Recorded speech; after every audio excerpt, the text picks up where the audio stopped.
Pronto, começamos a gravar.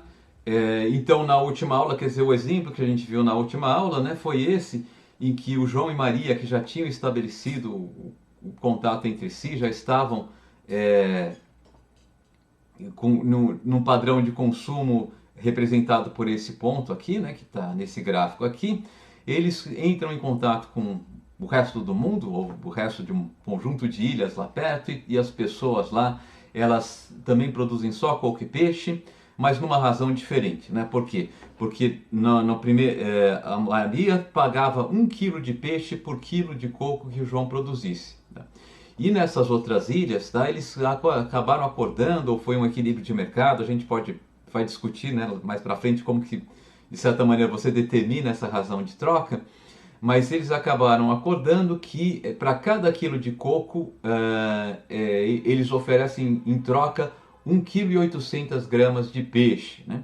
Então o que que acontece? O João vai falar para Maria, ó, Maria, assim, sinto muito, mas eles estão me pagando muito melhor pelo coco que eu produzo. Se você não pagar 1,8 kg de peixe por quilo de coco que eu te der, eu vendo para os outros habitantes, né? E a Maria não tem muito o que fazer, ela vai ter que aceitar isso. E como, né?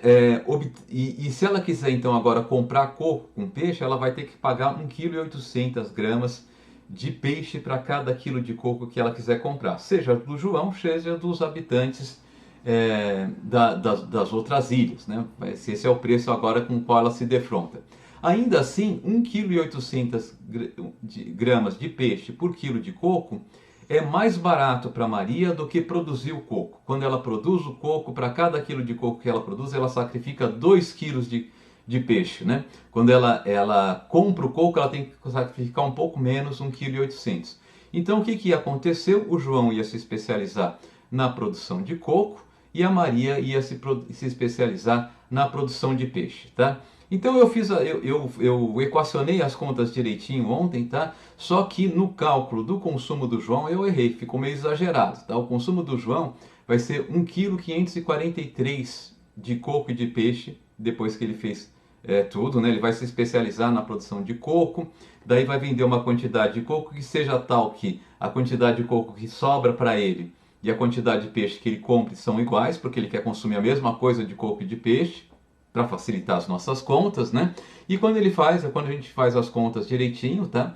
A gente vai chegar a 1,543 kg. Esse valor que eu tinha calculado errado. Eu calculei aqui correndo, inseri errado a fórmula no computador, cheguei a um valor diferente, tá? É 1,543, eu tinha chegado a 1,900 e alguma coisa, tá? Então corrigindo isso aqui. E a Maria a mesma coisa, ela vai produzir só peixe, vai vender peixe até que a quantidade que ela comprar de coco vai ser exatamente igual à quantidade que sobrou de peixe para ela. Ela quer consumir a mesma quantidade de coco e de peixe.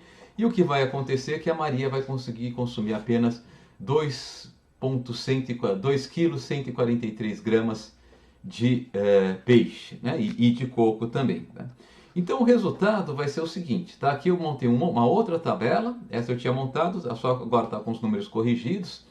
Antes da interação, né, da Maria e do João com o resto das ilhas, mas a Maria e o João já negociando entre si, tá? O João consumia 1,2 kg de coco. Depois que eles conheceram os habitantes das outras ilhas, o João passou a consumir 1,5 kg. Né? Aumentou em 29% o consumo do João. Tá? A Maria consumia 2,4 kg tanto de coco quanto de peixe. E depois que eles conseguiram encontrar os habitantes das outras ilhas, a Maria não se saiu muito bem, né? Por quê? Porque o produto que ela vendia para o João, que era o peixe, ela vendia a um preço mais caro, né? Para cada quilo ela conseguia comprar 1 quilo de coco com apenas 1 quilo de peixe, né? Agora, quando eles entraram em contato com a outra ilha, ela para comprar um quilo de coco, agora ela tem que pagar 1,8 kg de peixe, né? O peixe se desvalorizou relativamente ao coco. E o resultado, né, embora ela pôde se especializar completamente na produção de peixe, isso daqui não compensou a perda dela e o consumo dela caiu de 2,400 para 2,143, ela tem uma perda de consumo de 11%. Para a economia como um todo, houve um impacto, mas não tão grande, né? A economia como um todo antes consumia 3,6 kg de coco e de peixe, né, que era o que eles produziam, o João e a Maria, e depois disso os dois passaram a consumir 3,856 kg tanto de coco quanto de peixe. Por que isso foi possível? Porque esse aumento de produção de consumo foi possível. Por quê? Porque com o contato com os habitantes das outras ilhas, a Maria pôde se especializar completamente naquele bem no qual ela tem vantagens comparativas na produção, que é o peixe, né? Embora a Maria não tenha tido ganho com isso, a economia como um todo ganhou com isso. Eles passaram a produzir 3,856 kg de coco, a consumir 3,856 kg de coco e de peixe e tiveram um aumento de 2% no consumo, tá? Em termos de produção... Desculpa, Claro. essa soma tá certa? Não, essa soma aqui está errada, né? Ela não pode estar certa, né? Tem alguma coisa errada. Obrigado por chamar a atenção. Deixa eu ver aqui se eu tenho a impressão que eu copiei errado um valor só. Tá? 3,686, né? Aqui eu troquei dígitos aqui, né? Quando eu fui...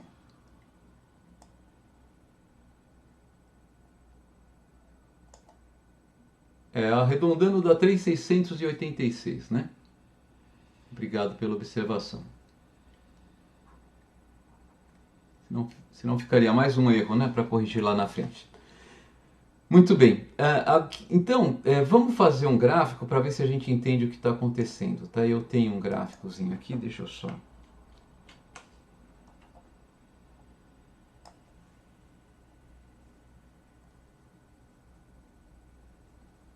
Por que ele não está querendo aparecer aqui? Acho que eu sei o que se faz. Agora sim, vocês estão vendo um gráficozinho aqui, né? Deixa eu só aumentar o tamanho dele um pouquinho, ficar mais visível. Então, isso aqui é o gráfico que a gente havia produzido agora há pouco, né? Inicialmente, tá? Antes deles entrarem em contato com o pessoal da ilha, o que eles produziriam seria isso aqui, tá? Quando eles entraram em contato com o pessoal da... Então, a Maria e o João já estão em contato, então eles já vieram aqui para a fronteira de possibilidade de produção deles, já ganharam muita eficiência, né? Mas o que acontece, o João se especializou completamente na produção de coco e a Maria se especializou parcialmente na produção de peixe, né? Agora, os dois entraram em contato com o resto do mundo, tá? O que acontece, que a gente viu, o João vai se especializar e a Maria vai se especializar. Em termos de produção, eles vêm para esse ponto aqui, tá?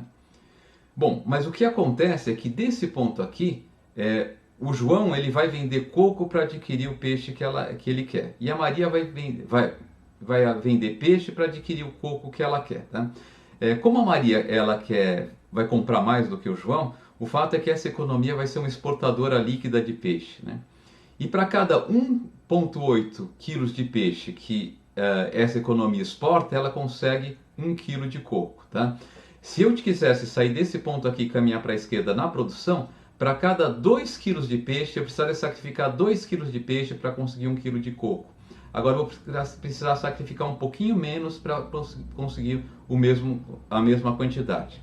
O que vai acontecer, então, é que as possibilidades de troca nessa economia, elas vão passar a ser descritas pelo seguinte gráfico.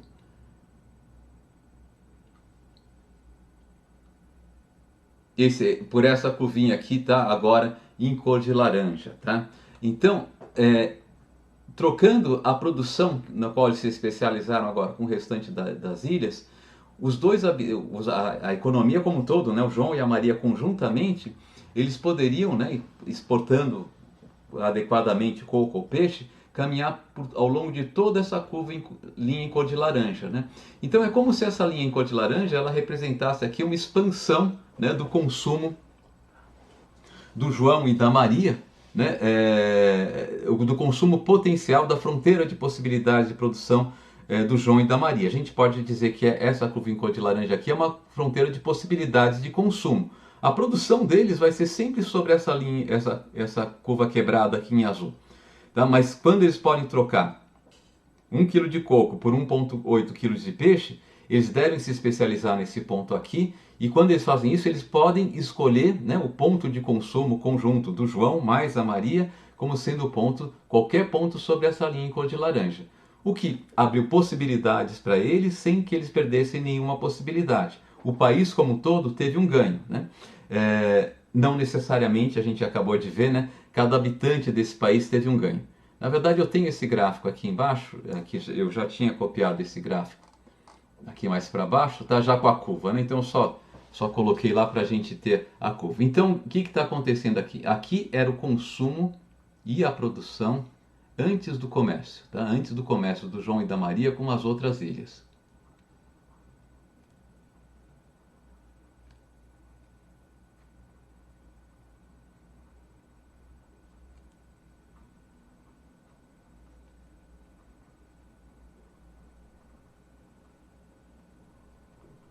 Depois que eles podem fazer parte para as outras ilhas, eles vão produzir nesse ponto aqui.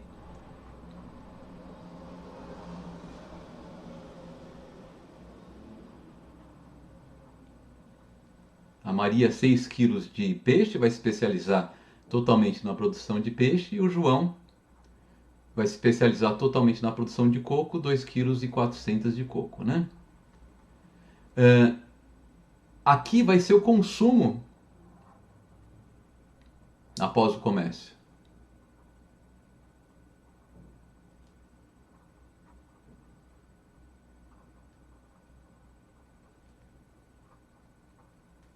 A diferença, né, entre a produção de peixe antes do comércio e a produção de peixe depois do comércio? Não. Ia falar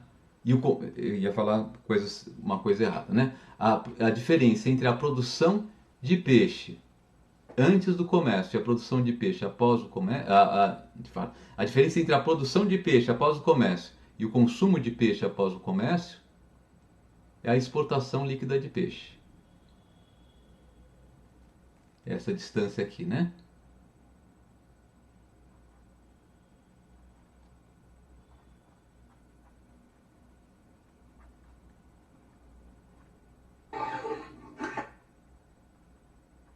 Tá? E a diferença entre o consumo de coco, a produção de coco e o consumo de coco é a importação de coco, né?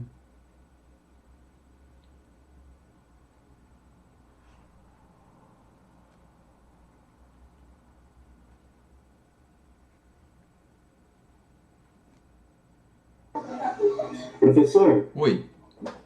então você está considerando que ali no outro ponto ali, que está o peixe igual a 6, o consumo fica constante? Não, esse ponto aqui, você está dizendo que eu disse que a produção. Esse ponto aqui não é um ponto de consumo, tá? Esse ponto aqui é um ponto de produção, é o que eles vão produzir. Eles vão produzir, vamos chamar o país de a ilha, né? A ilha como um todo vai produzir 6 quilos de peixe e 2,4 kg de coco, né? O consumo não vai ser isso, porque desse peixe produzido, a Maria vai querer exportar liquidamente, né, uma parte disso, tá, para consumir, para poder consumir mais coco, né? Então eu vou ter uma exportação de peixe. Quanto que vai ser isso? Daí a gente pode ver aqui, ó, o consumo, a produção de peixe, então a exportação de peixe vai ser. Eu não estou entendendo muito bem aquela reta, a bissetriz ali que tem no gráfico. Tá. Coco abaixou, não abaixou? A produção de coco abaixou, mas não o consumo. Porque a ilha está produzindo menos coco, mas como ela exporta peixe, ela recebe coco de volta. Cada quilo de coco que ela recebe em troca, cada 1,8 kg de coco de peixe que ela exporta, ela recebe 1 kg de coco em troca, entendeu? E por isso que a produção embora a produção de coco tenha caído, né, porque eu estava produzindo aqui, né, tá certo? Eu estava produzindo essa quantidade aqui e passei a produzir essa quantidade, né? Gente, alguém está com um som de fundo. Deixa eu ver quem é aqui. Mas então essa bissetriz do gráfico, ela representa o consumo total da ilha, é isso? Quem que está falando? O Arthur. O Arthur. Eu tô ouvindo um ruído de fundo. Eu acho que não é aí com você não, né? No seu. Alguém está com o microfone ligado? Enfim, eu acho que não é o Arthur, porque o Arthur está com fone de ouvido, enfim, deve estar com... Eu acho que é o meu, sim. Bom, então vamos lá. Então, daí não tem jeito, você está com uma dúvida... então desliga a mensagem. Se for só mensagem é fácil desligar, né?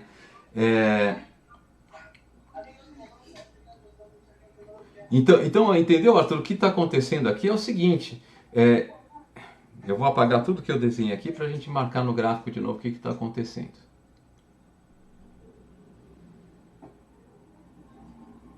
Agora tá melhor, gente? Tá com menos barulho? Tá, não, agora tá bom. Eu diminuí um pouco... É que ele às vezes atrapalha, né? Às vezes você não está percebendo e aqui aparece. Então, olha, eles estavam inicialmente nesse pontinho aqui, produzindo e consumindo nesse ponto. Por quê? A ilha... agora voltou um som de fundo. Desliga o microfone. Vou desligar. Faz o seguinte, eu vou explicando e você liga só para fazer qualquer interrupção, tá? Legal. Porque eu fico com dificuldade de falar, senão, tá? Se você não fizer isso. Bem, então eles estavam nesse pontinho aqui que eu destaquei em vermelho, né? Isso daqui que eles estavam nesse pontinho aqui, né? Esse pontinho aqui que eles estavam antes de conhecer o restante da ilha. Como a ilha era isolada, na ilha os habitantes, os João e a Maria conjuntamente, só podiam consumir o que eles produziam, né? Então eles produziam isso e consumiam isso. Por que eu tracei essa linha de 45 graus? Porque eu sei que eles querem consumir a mesma quantidade de coco e de peixe, né? Então eu fiz uma linha aqui para garantir que essa linha de 45 graus é a linha sobre a qual a quantidade de coco e de peixe é a mesma coisa, né? Só para ver onde eles querem parar, tá? Depois do comércio... O que aconteceu? Eles passaram a produzir nesse ponto aqui. É o que eles estão produzindo, mas não é o que eles estão consumindo. Por quê? Porque o João está consumindo coco, mas o que ele vai fazer é usar... Ele está produzindo só coco, mas o que ele vai fazer é vender parte do coco que ele usa para comprar peixe, né? E a Maria, quem vai ter o maior impacto aqui é a Maria. A Maria vai produzir só peixe. E como a Maria produz muito peixe, ela compra todo o coco que o João produz e vai querer comprar mais coco do resto do mundo, né? Então, liquidamente, o que acontece? Essa ilha, ela vai produzir mais peixe do que consome e menos coco do que consome, né? E como que ela vai equacionar isso? Ela vai pegar o peixe e vai trocar, vai exportar esse peixe, né? Ou seja, vai oferecer para os habitantes das outras ilhas para conseguir coco em troca, né? Então, com isso, e quais são as possibilidades de troca que eles podem fazer? É dado por essa linha aqui em cor de laranja, tá?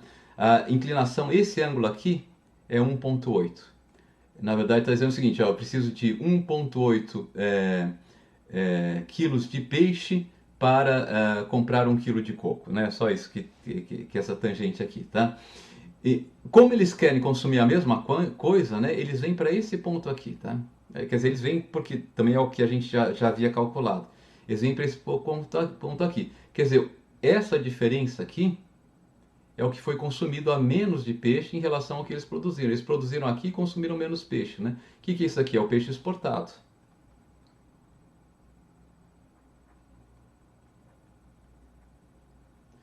E esse ponto que eles vieram aqui é mais alto, né? Como eles conseguiram ir para um ponto mais alto, né? Consumir mais coco do que eles produziam? Porque eles importaram coco, né? É o coco importado.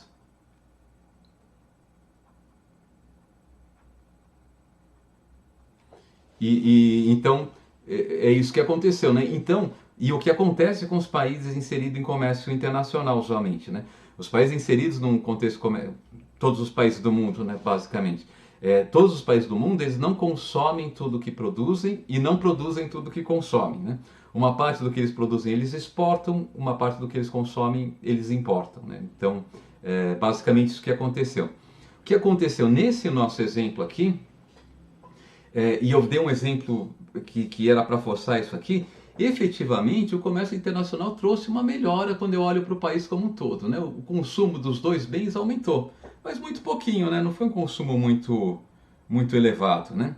O impacto maior aqui foi nas posições individuais, né? Quer dizer, a Maria perde e o João ganha. Eu mudo o status quo, né? Isso sempre vai gerar uma dificuldade quando eu quando eu estou discutindo política comercial, tá? Então, todos os países do mundo, né, até países que têm tradição de política comercial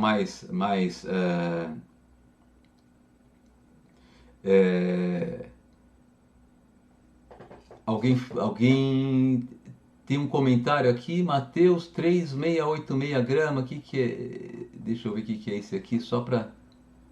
Não, professor, foi daquela hora para correção do... Ah, tá resolvido então, Matheus, obrigado, tá, perfeito, é porque eu não fico acompanhando toda hora que aparece, então às vezes é uma coisa meio defasada, né? Então nesse caso aqui, tá, eu fiz uma coisa bem forçada, porque assim, o ganho não é tão evidente, tá? Mas eu mudo, né? Tem ganhador e perdedor. Então, e como eu estava falando, então você tem, como usualmente, né? Qualquer movimento de abertura comercial, de fechamento comercial tem ganhadores e perdedores.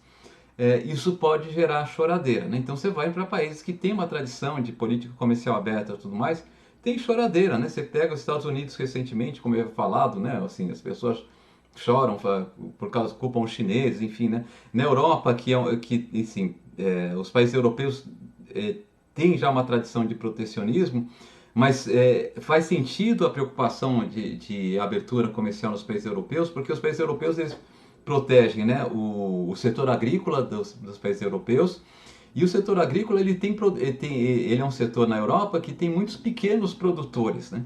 Então uma mudança comercial súbita nesses países pode gerar uma perda de renda muito grande desses pequenos produtores, ainda que o restante da população ganhe, mas isso pode gerar um impacto social relevante, né? Eu posso ter uma grande migração, né, das regiões rurais para as urbanas, enfim, é uma coisa que as pessoas são cuidadosas. Então, usualmente existe, quer dizer, então eu tenho uma razão para a abertura comercial ser debatida, que é uma razão seguinte, ela não é neutra, né? O benefício do comércio com o resto do mundo, ele usualmente não é neutro. Eu faço uma abertura comercial, usualmente tem ganhadores e tem perdedores, né? E eu tenho que pesar quem é ganhador e quem é perdedor, mesmo que eu seja o cara mais correto do mundo. Eu vou ter uma briga de interesses aqui, né? Quem é perdedor vai tentar fazer pressão contra a abertura, quem é ganhador favorável, né? E tem toda uma literatura aqui sobre que, às vezes, embora, né, os ganhadores ganhem mais, os perdedores têm maior poder de organização. Enfim, tem uma literatura interessante sobre esse assunto, mas mesmo que seja uma pessoa bem intencionada, né, você pode pensar duas vezes, né, antes de fazer uma política de abertura comercial. Nesse nosso exemplo aqui, a abertura comercial, a gente pode pensar assim, se as pessoas estão preocupadas com mais igualdade, assim, ela não foi tão ruim, né? Porque quem ganhou mais foi o João, que era o carinha mais pobre da nossa economia, né? E a Maria, que era mais rica, ela perdeu, mas ela já era mais rica, né? Então, de fato, na abertura comercial deu uma equalizada. Então, bom, né? Mas pode acontecer o contrário, eu posso ter uma política de abertura comercial que aumente a desigualdade. Então, a gente tem que pensar, esse é um aspecto a ser pensado, ok? Então, esse aqui era o primeiro aspecto que eu queria discutir, e seria usando esse exemplo. Agora deixa eu pegar eu vou pegar aqui, eu já tinha preparado em slides, tá? Então vou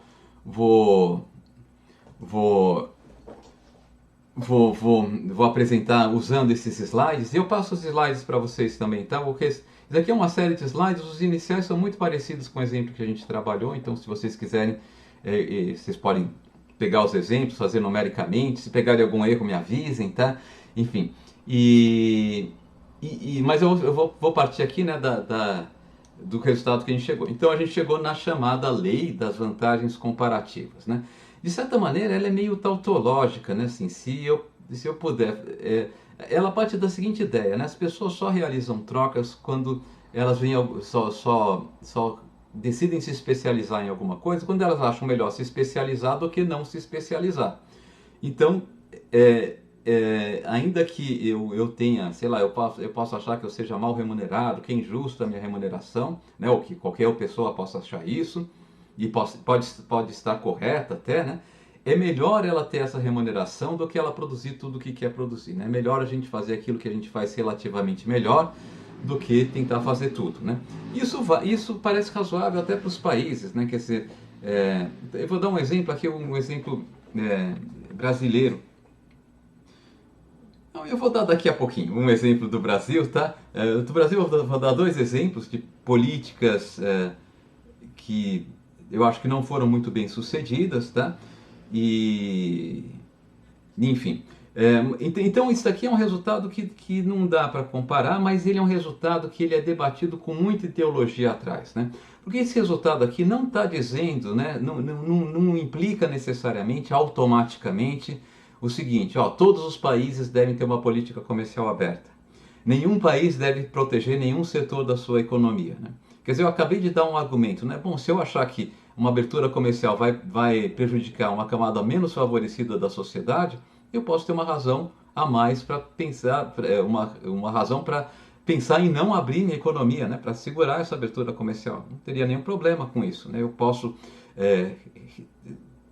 diminuir o potencial de consumo do país, mas eu garanto que uma parcela menos favorecida do país não seja prejudicada, né? Então, embora eu reconheça que o resultado, né, das vantagens comparativas ele se aplique, né? Então não tem nenhum conflito com isso. É que usualmente as pessoas que não gostam de comércio, enfim, a gente tem toda uma literatura de pensamento de esquerda, né? Em economia é muito pequeno, porque esse resultado aqui das vantagens comparativas é muito forte, mas que fala que existe exploração dos países ricos dos pequenos pelos ricos e assim por diante. E embora você possa argumentar alguma coisa nesse sentido, talvez haja espaço para argumentar alguma coisa nesse sentido, essa exploração não é uma exploração no sentido mais imediato, mais vulgar da palavra, né? Seria uma exploração assim, ó, necessariamente eu ganho e eu perco, tá? Eu poderia pensar aqui uma exploração no sentido que o Marx vê o capital explorando os trabalhadores, né? O Marx ele vê o capital explorando os trabalhadores, não porque quando o capitalista contrata o trabalhador fica pior, né?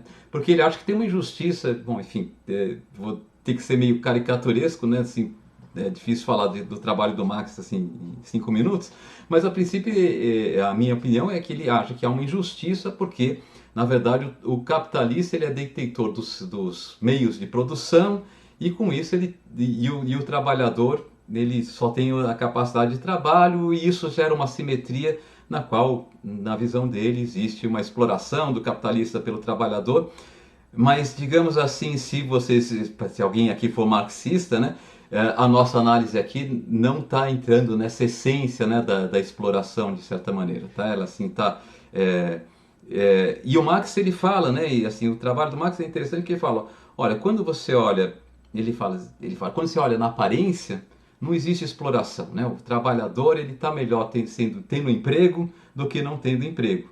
E ele fala que não é falso isso, é verdade mesmo, né? Só que ele fala, mas a essência é mais profunda, né? Tem uma desigualdade aqui, enfim. Mas eu quero evitar esse debate teológico, e esse debate teológico, Marx nunca discordaria das vantagens comparativas do Ricardo. Ele leu o Ricardo, ele admirava o trabalho do Ricardo, né? Não tem... Então, você pode ser de esquerda, aceitar essa verdade aqui não deixa você mais ou menos de esquerda, tá? Não se preocupem com isso se tiver alguém aqui, né, que esteja preocupado com isso, né? Que eu também não recomendo que você se preocupe com isso, né? Se você aceitar uma verdade, não importa, é verdade, acabou, né? Assim, não tem muito problema. Mas vamos falar de alguns... Então assim, a princípio... Isso daqui é um resultado muito forte, né? Não dá para dizer que isso não aconteça. O que acontece é que alguns autores eles falam, é verdade isso, mas a gente precisa levar em consideração outras coisas, tá? Então eu vou citar alguns argumentos aqui que foram levantados, que ainda são discutidos. Então, o primeiro argumento, antes de citar argumentos importantes, eu vou falar um argumento que às vezes é levantado, mas que não muda em essência o nosso resultado. Tá? O argumento que às vezes é levantado é o seguinte, falar que esses modelos que a gente usa para apresentar as vantagens comparativas, esses modelos, eles não levam em consideração, eles são modelos de um único fator de produção. É verdade, né? Eu usei aqui, só tem mão de obra, né? Só tem a mão de obra do João e da Maria nesse nosso exemplo. E depois dos outros habitantes da ilha. Isso é verdade, mas eu vou afirmar para vocês, vou pedir para vocês acreditarem, simplesmente porque a argumentação fica mais sofisticada. Mas o resultado fundamental não se altera, né? Se eu tiver economias com diversos fatores de produção, quando elas se isolam, elas têm um potencial de consumo menor do que quando elas podem fazer trocas entre si. Tá? Então o comércio, ele potencialmente, quase sempre, aumenta a capacidade de consumo de qualquer economia, tendo só um fator de produção e diversos fatores de produção. Mas tem alguns argumentos que têm pontos, né, a serem colocados. Tá? O primeiro argumento, eu estou citando aqui o principal autor desse argumento, que é o Raul Prebisch, né? O Raul Prebisch é um argentino, né? Ele era da escola da CEPAL, tá? E que é uma escola, uma corrente de pensamento latino-americana, né? Assim, uma escola que teve muita influência na discussão sobre comércio internacional, desenvolvimento na América do Sul, especialmente no século passado. Ela ainda existe, a CEPAL, né? Mas assim, não tem mais uma influência nem tão grande na literatura econômica, na literatura econômica em geral. Tá? Tem alguns autores com produção importante, um deles é o Raul Prebisch, né? Todo mundo leu, ele tinha argumentos, foi discutido, tá? Mas tinha uma influência muito grande em termos de política, né? Influenciou a política econômica até do nosso regime militar, né? Os nossos generais, eles tinham uma política econômica nacionalista e a CEPAL tinha uma ideia meio que era condizente com essas políticas nacionalistas e assim por diante. Mas o fato é que o Raul Prebisch, ele dizia o seguinte, olha, tudo bem, é verdade, vantagens comparativas, mas esse modelo aqui é um modelo estático. É verdade, aí ele tem um ponto, né? Ele não vê quais são os desdobramentos das vantagens comparativas, né, à medida que as economias se modificam com o avanço das coisas e assim por diante. E o argumento deles é o seguinte, olha, o que vai acontecer se a gente, se as economias, ele está pensando muito em América Latina, se a América Latina se abrir ao comércio com o resto do mundo, não proteger sua indústria, eles estavam preocupados na proteção da indústria, é que o que vai acontecer é que nós vamos nos especializar na exportação de bens primários, né? E na importação de bens industrializados. E ele diz, existe uma tendência à deterioração dos termos de troca. O que aconteceu com a Maria lá com o peixe, que o peixe dela ficou valendo menos com a abertura, ele vai dizer o seguinte, olha, a gente vai abrir nossas economias, primeiro nossos produtos de exportação vão ter um bom valor, mas com o tempo eles vão perder valor.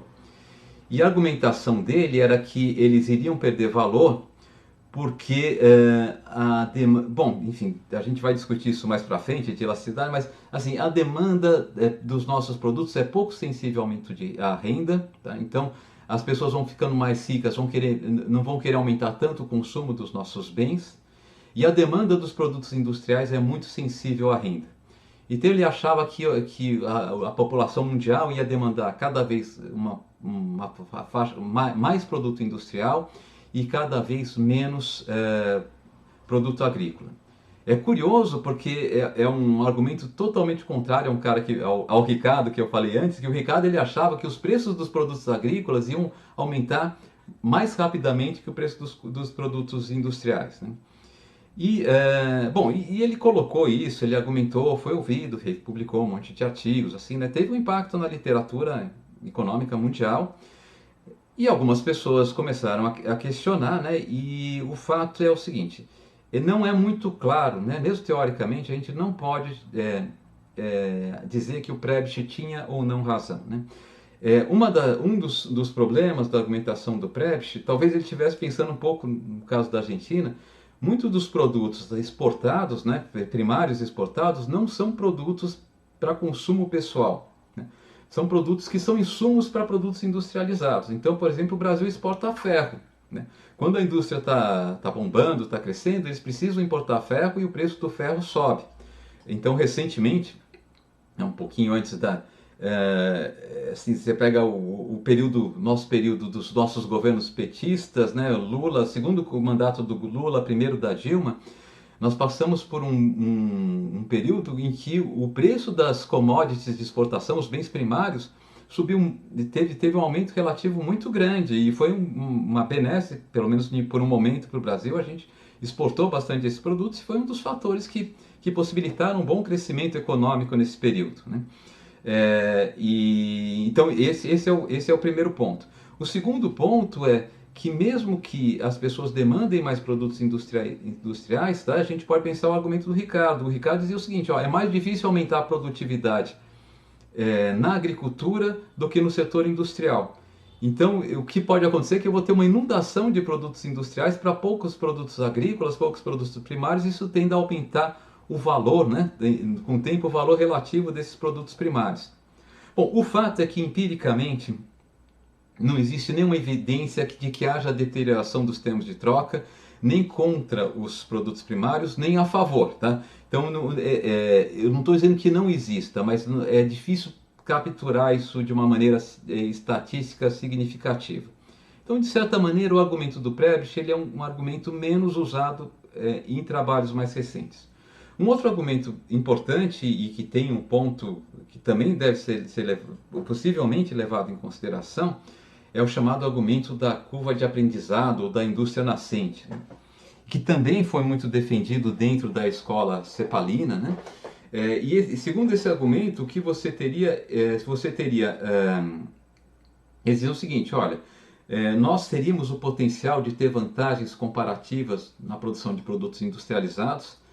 De certa maneira, por trás, né, do pensamento cepalino tinha a ideia de que não haveria desenvolvimento econômico sem industrialização, né? Então eles queriam defender que o Estado deveria promover ativamente a industrialização, entre outras coisas, com proteção à indústria nacional, né?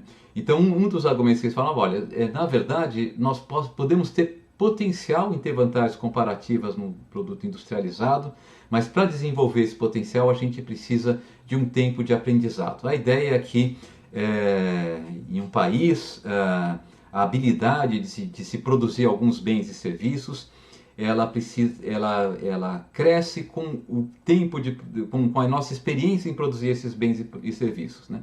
Então a gente pode pegar dois exemplos aqui. Não, eu disse que ia dar dois exemplos para o Brasil. Eu vou dar um exemplo, tá? Que foi um exemplo mal sucedido, na verdade, né? Mas que, entre outras coisas, foi inspirado com essa ideia de indústria nascente, que foi a nossa política para o setor de informática, a lei de informática brasileira. Vocês são jovens o bastante para não terem vivido esse período, e eu sou velho bastante para ter vivido esse período, e mesmo na minha vida profissional, né? E o que aconteceu nesse período?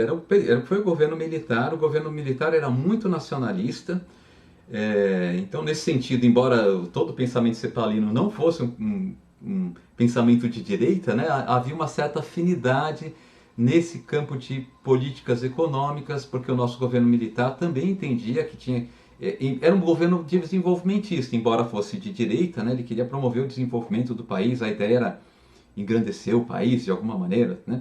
E eles também acreditavam que o Brasil precisava de uma indústria forte e assim por diante. Então o que o governo militar percebeu? E eles acreditavam que a gente tinha que ter a tecnologia de ponta, né? E a tecnologia de ponta, né, já na década lá de 80, né, já estava nascendo, era a tecnologia da informática, o mercado de informática. Então o que o governo militar fez? Ele queria fazer com a indústria de informática mais ou menos o que foi feito com a nossa indústria automobilística, tá? Então na nossa indústria automobilística a gente teve algum sucesso, né? É difícil saber quão forte foi o sucesso. Por quê? Porque nossa indústria automobilística surgiu, né?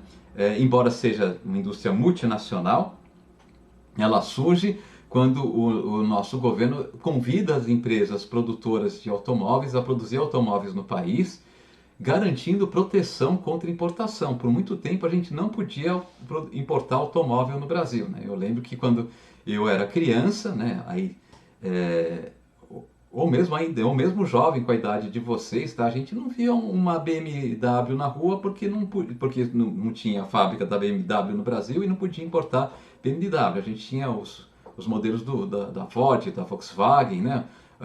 Chevrolet, mais tarde veio a Fiat. Enfim, mas essas montadoras elas tinham uma proteção muito forte no mercado nacional. Elas montavam para produzir para o Brasil e alguma coisa para exportar. Esse daqui foi, de certa maneira, é difícil dizer se houve sucesso ou não, mas o Brasil logrou implementar uma indústria automobilística, né? Que agora mesmo, depois da abertura, a nossa indústria automobilística sobreviveu. Então aqui um ponto para essa tese. Não, se depois você tem um aprendizado, tá? A sua indústria sobrevive, né? A gente montou a indústria automobilística, certo? Que com capital internacional a gente importou a tecnologia, de certa maneira, mas abriu a economia e essa indústria não morreu, né? As empresas continuam produzindo automóveis no Brasil, embora hoje seja um pouco mais aberta a nossa economia à importação de automóveis. Então, ele falou, a tese da curva do aprendizado faz algum sentido. Não, faz sentido. Talvez se eu proteger, né, um setor, depois de um tempo ele fique forte o bastante para competir com o resto do mundo. Tá? Ainda assim, né, quem é defensor de políticas mais liberais fala o seguinte, mas e daí? Isso foi bom ou foi ruim? Né? Então a gente teria que fazer uma análise de se foi benéfico ou não para o país essa proteção da indústria automobilística. Eu confesso que eu não faço ideia, tá? Eu nunca me debrucei sobre dados sobre isso, talvez tenha discussão nesse sentido. Mas nós temos um caso que não deu certo, né? Que foi o caso da lei da informática. Então essa lei da informática, e ela era mais ambiciosa, ela queria que a indústria de informática do Brasil fosse uma indústria nacional, né? Então capital nacional e assim por diante. Então foi feita uma série de leis de informática cujo objetivo era fazer com que empresas nacionais começassem a produzir itens de informática e que paulatinamente o domínio da tecnologia, né, de produção, até produção de chip, enfim, toda a tecnologia de informática fosse detido, né, por empresas nacionais. Era um projeto nacionalista, entre outras coisas, né? E o resultado, enfim, é possível talvez o pai de vocês saiba, né? Enfim, os pais de vocês, ou pelo menos os avós, alguém deve ter vivenciado isso, pergunta como era aquele tempo, né, que a gente só podia comprar computador Itautec, né? E assim, o testemunho da maioria das pessoas é o seguinte, olha, eu vou dar o meu testemunho, né? Na época teve uma época que eu trabalhava. Eu via para um escritório onde eu trabalhava, sentava na frente do computador e volta e meia o computador dava problema. Tá certo?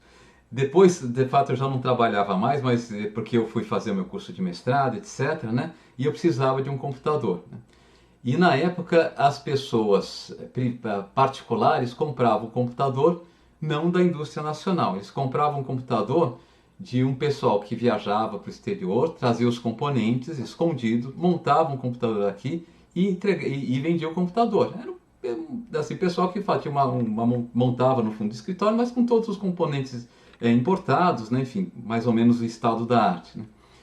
E o que eu percebia? Eu tinha um computador, eu comprei um computador nesse sentido, né? Era meio caro na época, assim, mas era mais barato comprar desses caras do que comprar um computador legal, né? Digamos assim, era contrabando, na verdade, né? Era ilegal, mas todo mundo fazia.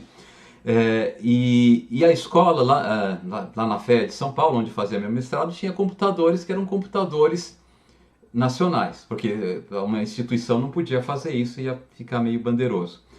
E o que acontecia? O meu computador funcionava bem melhor do que o computador da escola, né? Não dava problema, tudo mais. O da escola, de repente, não dava problema, não lia mais o drive, assim por diante. A nossa indústria estava aprendendo, né? Mas o fato é que chegou uma hora que não deu, né? Quer dizer, não dava mais para esperar a nossa indústria aprender, porque o restante da indústria, né? A indústria de informática do Brasil, as empresas de informática do Brasil ganhavam dinheiro, porque tinham proteção de mercado, mas os outros setores produtivos estavam perdendo competitividade com o resto do mundo, inclusive porque estavam usando equipamento de informática que era defasado, que era mais problemático, que tinha defeitos. Então, a nossa barreira, né, importação de produtos industrializados caiu, e o impacto que a gente teve em tecnologia foi muito grande. Tá? Então, o argumento da indústria nascente, né, que a gente tem que deixar as nossas empresas aprenderem para elas serem competitivas, ele pode fazer sentido, mas a gente tem que olhar com certo cuidado. Uma terceira questão que a gente pode colocar é o seguinte, olha, se você vale a pena para o país defender uma indústria até que ela seja produtiva, por que os empresários já não fazem isso, né? Os empresários nacionais? Porque se a indústria vai ser viável, né, no futuro, né? Ou seja, se o custo de defender essa indústria, de abrir ganhos, né, nos primeiros anos dessa indústria, justificam os benefícios lá para frente, por que o empresário não arca com esse custo, né? Ele começa operando com prejuízo e lá na frente ganha resultado, né? E ao invés disso, não o empresário faz isso, mas o Estado protege o empresário e se o negócio não fica produtivo, o empresário não perde nada, o Estado fica com o risco do empreendedor nacional e depois o empreendedor nacional fica com os ganhos. Né? Então tem uma questões aqui complicadas a serem colocadas nesse sentido. Tá? Bom, o terceiro argumento contra, né, a liberação, né, fala que também são pessoas que falam, olha, tudo bem, você me convenceu, vantagens comparativas existem mesmo, né? Então, num primeiro momento, qualquer economia que abre para o comércio internacional tem ganho de potencial de consumo, mas você esqueceu uma coisa, né? Alguns bens são estratégicos, as relações internacionais elas não são estáveis, elas podem sucumbir, pode ter guerra, né? Então, eu estou contando em exportar meus produtos para alguns países e importar produtos essenciais de outros países, mas pode ser que isso deixe de acontecer em algum momento. E daí eu tenho um argumento que eu preciso ter a capacidade de produzir bens estratégicos, ou pelo menos um estoque suficientemente grande de bens estratégicos para um momento de conflito e coisa do tipo. Esse argumento novamente é um argumento que faz todo sentido. Os três argumentos aqui fazem sentido, né? Os dois primeiros, eles são argumentos a serem testados, tá? E que eu saiba, o argumento do Prebisch ainda não tem uma posição muito definitiva, não sei se a gente vai conseguir ter, né? Mas, assim, o que eu posso dizer, a deterioração dos termos de troca, né? O Prebisch já escreveu isso há algumas décadas, né? Ela ainda não se caracterizou, pelo menos, de uma maneira tão evidente que as pessoas falam, realmente tem deterioração dos termos de troca. Pode ser que tenha uma tendência, mas ela é de longuíssimo prazo, né? Ou de um prazo mais longo do que o prazo que a gente pôde observar os dados, né? O argumento da indústria nascente, eu volto a conversar sobre ele, né? Porque a gente tem exemplos de países em desenvolvimento onde parece que a defesa do setor industrial veio acompanhada de desenvolvimento efetivo desses países, sucesso efetivo, né? E o terceiro argumento dos bens estratégicos é um argumento que é baseado em questões extraeconômicas, né? O fato é que eu acho que ele é importante, né? Assim, um país não pode ficar dependendo, por exemplo, de energia, né? Então, se um país depende muito de petróleo, ou ele vai ter que ter reservas substanciais de petróleo para um momento de crise, ou ele vai ter que ter uma capacidade de produzir petróleo, né? De certa maneira, a nossa política de petróleo garante isso, porque nós conseguimos produzir o petróleo hoje, é mais caro do que o resto do mundo, mas talvez seja bom estrategicamente, né? Nós sermos grandes produtores de petróleo. Bom, mas tem que tomar cuidado, né? Então eu vou falar de outro erro que eu acho que foi cometido no regime militar, durante o regime militar, tá? Os militares achavam que trigo era um bem estratégico, né? Tudo bem, trigo é um alimento muito versátil, né? A gente come um monte de coisa que é feita com trigo, pão, macarrão e assim por diante, mas as pessoas não morrem de fome se não puderem consumir trigo, né? E acontece que o solo brasileiro, em quase toda a região, quase todo o Brasil, tem um solo que não é muito apropriado para a produção de trigo, tá? Ou o solo, ou o clima, né? Então a região sul, que teria um clima mais propício à produção de trigo, tem o solo ácido, então ele é pouco produtivo, o solo o trigo produzido, que você consegue produzir no Brasil, normalmente é de baixa qualidade e assim por diante. Mas o governo militar ele fez uma política de incentivo, né, à substituição de importações de trigo. Tá? Nós chegamos a produzir algo como 80% do trigo que consumimos em alguns anos. Como eles fizeram isso? Na verdade, subsidiando fortemente a produção de trigo. Tá? Não vamos discutir os detalhes aqui. Ou seja, a população, o restante da população que poderia, em tese, comprar um trigo barato, produzido na Argentina, por exemplo, nosso vizinho, que tem um solo extremamente propício à produção de trigo, né? Muito produtivo nesse sentido, não podia importar o trigo barato, tinha que comprar o trigo caro dos produtores nacionais, ou grande parte do trigo caro produzido pelos produtores nacionais. A política de proteção teve sucesso, né? Porque, na verdade, porque tinha muito subsídio ao nosso trigo nacional, né? E então teve aumento muito grande na produção de trigo, tá? Mas estava ficando muito caro. De fato, o próprio governo militar desistiu do subsídio ao trigo, reverteu a política, e o que aconteceu? O Brasil passou a substituir a produção, passou a deixar de produzir trigo. Ainda tem fazendeiros ainda que produzem trigo, né? Como nosso exemplo. Não é que a gente vai deixar de produzir o produto absolutamente, né? Mas só aqueles fazendeiros que têm uma terra adequada, que dá vantagem comparativa para eles produzirem trigo, vão produzir. Maciçamente a nossa produção migrou para milho e para soja, né? Hoje nós somos, eu não tenho certeza, mas nós somos o primeiro ou segundo exportador mundial de soja, né? Possivelmente o primeiro, porque os Estados Unidos, que é o grande produtor, consome muita soja também, né? E nós conseguimos comprar o trigo mais barato, exportando a soja e comprando o trigo, né? Grande parte da soja que a gente produz vai para a China, Japão, uma parte vai para a Argentina também, né? Não sei se é o suficiente para comprar o trigo que a gente compra da Argentina. Nosso principal fornecedor de trigo é a Argentina, por razões óbvias, é um país muito próximo e consegue produzir trigo a um custo muito baixo, né? Então nós temos aqui um resultado, digamos assim, um exemplo, né?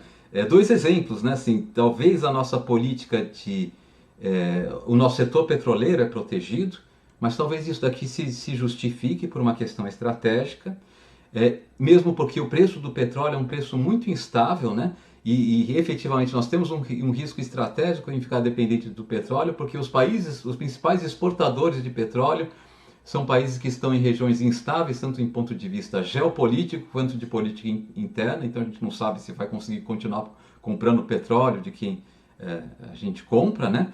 Mas o fato é que, de fato, a gente produz uma grande parte do petróleo que a gente consome é produzido internamente. Talvez tenha sido uma boa estratégia, tá? Enfim, a gente tem que levar em... A moral da história que eu estou querendo falar é o seguinte: olha, não necessariamente a gente tem que abraçar que o comércio internacional é bom só por causa da lei das vantagens comparativas, embora ela seja um bom argumento, né? Ela diz, tem um lado bom importante do comércio internacional. E não necessariamente também a gente tem que descartar que, enfim, se você se empolga com a ideia, não, comércio é promovedor do desenvolvimento, etc. assim, mas mesmo assim fala, olha, pode ter argumento para a gente pensar que de uma regulação de comércio e tudo mais, né? Enfim, nós temos que ser críticos, né? Aceitar qualquer ideia e tentar ver qual que é a fundamentação dos fatos para qualquer uma dessas ideias, né? Bom, enfim... Professor, Oi. eu tenho uma dúvida quanto a isso, e desculpa, mas eu tenho uma pergunta de forma bem leiga mesmo. Por exemplo, quando fala assim, o Brasil é o maior comerciante com a China, por exemplo.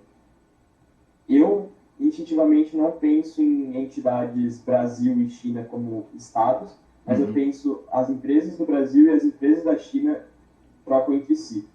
E aí eu ia te perguntar se faz sentido esse raciocínio, ou se eu deveria pensar de forma mais agregada. Não, eu acho que faz todo sentido o que você está falando. Na verdade, os contratos de exportação e de importação são entre empresas, não são entre países, né? Então, de fato, é o exportador brasileiro que vai lá visitar a China, né? Assim, o chinês que vem aqui, eles fazem negócios e fazem o comércio é entre as empresas e os países, né? O que acontece é que, por vezes, as políticas dos países afetam essas empresas e afetam o comércio entre esses países, né? No caso do petróleo, que talvez seja mais uma questão para o petróleo ser entendido como uma coisa estratégica é que muitos países exportadores de petróleo, eles têm controle ou a nacionalização da produção de petróleo, como por exemplo a Venezuela, né, que é um grande exportador de petróleo, ou um controle muito grande, tá, nos países árabes e assim por diante, né? Então, esse é uma commodity, né? É uma mercadoria internacional que está muito sujeita a flutuações políticas, né? É por isso que eu estou falando isso. Mas você tem toda a razão. Eu ainda penso, por exemplo, só terminando a minha pergunta, por exemplo, às vezes não faz sentido eu comprar tal coisa de tal pessoa porque eu vou sair do prejuízo. E aí eu penso da mesma forma com o comércio exterior. Segue o mesmo raciocínio, né? Tipo, é o mesmo raciocínio. Comércio, porque é com outros países. O resultado é que assim, eu não consigo detalhar muito mais, mas assim, essa lei das vantagens comparativas, ela pode ser estendida dessa maneira, tá? Os habitantes de um país resolvem fazer comércio com habitantes do resto do país. No resultado, o potencial de consumo dos dois países aumenta, né?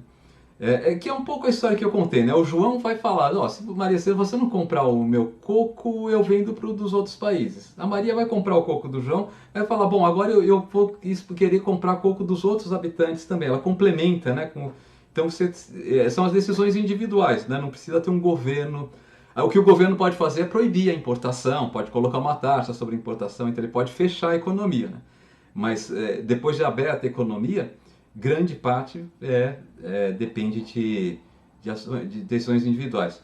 Embora, né, muitos países, para promover suas políticas de desenvolvimento, eles fazem escritórios, especialmente escritórios de exportação, né? Então, por exemplo, parece que foi o caso da Coreia do Sul, de Taiwan, eles promoveram o desenvolvimento. Uma das políticas deles foi tentar gerar escritórios de exportação, facilitar, né, fazer política institucional. Compre da Coreia do Sul, o Brasil faz isso também, né? Importe Brasil, né? O café brasileiro, então essas coisas que são mais política, que podem ser afetadas por política pública.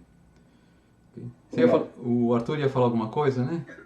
Eu ia falar sobre essa questão do Estado com relação com os outros países. Às vezes o governo consegue fazer um meio de campo, né, entre as empresas. Isso, perfeito. Então isso que eu... Com certeza. Reunião com... Isso existe... Teve a reunião de Davos, o Dória também lá fez o merchandising dele lá. Com certeza. A gente tem que lembrar que os estados nacionais são grandes compradores, né?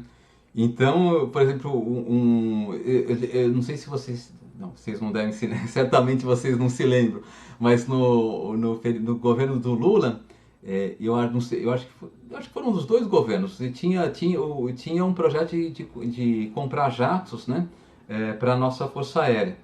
E tinha uma empresa sueca, que acabou ganhando, e uma empresa americana competindo, né? E o primeiro-ministro da Suécia falava com Lula, né? Você tinha políticos envolvidos nisso aqui, porque eles tinham interesse que o Brasil importasse da sua empresa, né? Então, especialmente quando eu tenho grandes empresas envolvidas, você vai ter esse jogo um jogo diplomático para tentar facilitar, né, os nossos exportadores, especialmente, né? E às vezes vai ter jogo diplomático também para privilegiar alguns países de origem, né? Importar de alguns países, tá? Então, se o Brasil tem boas relações com a Argentina, por exemplo, pode ser que os nossos políticos façam algum esforço para que uma grande empresa importe da Argentina, né? E assim, isso tem, né? Tem muito desse jogo, não tem muito como a gente dizer que não. Mas, de qualquer maneira, o resultado que a gente tem aqui, né, ele é mais forte quando não tem isso, usualmente, tá? Quer dizer, esses jogos, eles acabam distorcendo um pouquinho as decisões dos agentes, né? Bom, o que a gente tem... então, agora, aí eu vou fazer uma mudança aqui, tá? Deixa eu falar o que eu acho que é o quadro hoje, tá? Se a gente pega o debate, especialmente no Brasil, em América do Sul, a gente tem duas visões, tá? Eu acho que isso diminui um pouquinho mais, porque essa coluna da esquerda perdeu um pouquinho de força, né? Nós temos uma visão que a gente pode chamar de desenvolvimentismo, né? As pessoas dessa visão se chamam de de desenvolvimentismo, né, que tendem a enfatizar, né, a ideia de que industrialização é importante para o desenvolvimento de um país, né, ou muitas vezes identificar, né, desenvolvimento com industrialização, tá, e que é necessária intervenção governamental, né, para promover isso aqui, tá, então, portanto, o Estado tem que entrar promovendo subsídios, proteção contra a concorrência internacional e investimentos diretos. A minha opinião, que a visão predominante hoje na literatura, predominante em economia, né, é essa aqui, tá? Que o que promove o desenvolvimento efetivamente são as regras do jogo, né? Ou seja, qual o ambiente institucional, o que as pessoas podem e não podem fazer, e quão estável é esse ambiente institucional e favorável aos negócios. A defesa da concorrência, tá? E a importância da formação de capital físico e principalmente capital humano, né? Capital físico, o que é? São os equipamentos. O capital físico aqui são o que o pessoal chama de capital físico, é capital produtivo, né? Máquinas, equipamentos, instalações, aquilo que a gente usa para produzir bens e serviços. E capital humano é o resultado de treinamento e educação que torna as pessoas mais produtivas, tá? Eu não estou dizendo que o único objetivo da educação é tornar as pessoas mais produtivas, mas um resultado importante da educação é tornar as pessoas mais produtivas, né? Esse ganho de produtividade, o valor desse ganho de produtividade acabou sendo chamado capital humano. De novo, né? Não sei se o nome foi feliz, porque gera... algumas pessoas ficam bravas, como capital humano, gente, não é capital, né? Não é essa a ideia que está por trás do conceito, mas, enfim, talvez a gente pudesse ter escolhido um nome melhor, né? Treinamento, experiência profissional, tudo isso forma capital humano, tá? Isso aqui deve estar condizente com alguma coisa que possivelmente vocês viram na introdução à macro, não sei se vocês viram, se vocês seguiram o manual do Menck, com certeza ele chama atenção sobre isso, né? Que é a ideia que para que uma economia seja capaz de produzir mais com o tempo, né, ela vai ter que de alguma maneira aumentar os seus recursos produtivos, né, que podem ser classificados em capital físico, né, tudo aquilo que foi produzido no passado e que é usado para a produção no presente, né, ou que é produzido hoje para ser usado na produção do futuro. Capital humano, né, que é o treinamento das pessoas, né, gerar habilidade para as pessoas. Recursos naturais, que é aquilo que a gente tem naturalmente, que é difícil expandir, né? A menos que a gente conquiste novos territórios, né? Então eles são relativamente dados, né? A gente pode destruir, porque eu posso ter recursos não renováveis, explorar esses recursos não renováveis e eles acabam. E conhecimento tecnológico, né? Domínio de tecnologia, né? Então, se eu tivesse uma economia isolada do resto do mundo, é só assim que ela poderia melhorar, né, o padrão de vida dos seus habitantes, né? Ou acumulando, sacrificando hoje para ter mais recursos produtivos no futuro e deixar as pessoas mais produtivas no futuro, né? Ou sacrificando o trabalho hoje para treinar pessoas que vão produzir mais amanhã, deixando as pessoas mais produtivas, portanto, né? Ou, né, ganhando conhecimento tecnológico, investindo em pesquisa e desenvolvimento e assim por diante, né?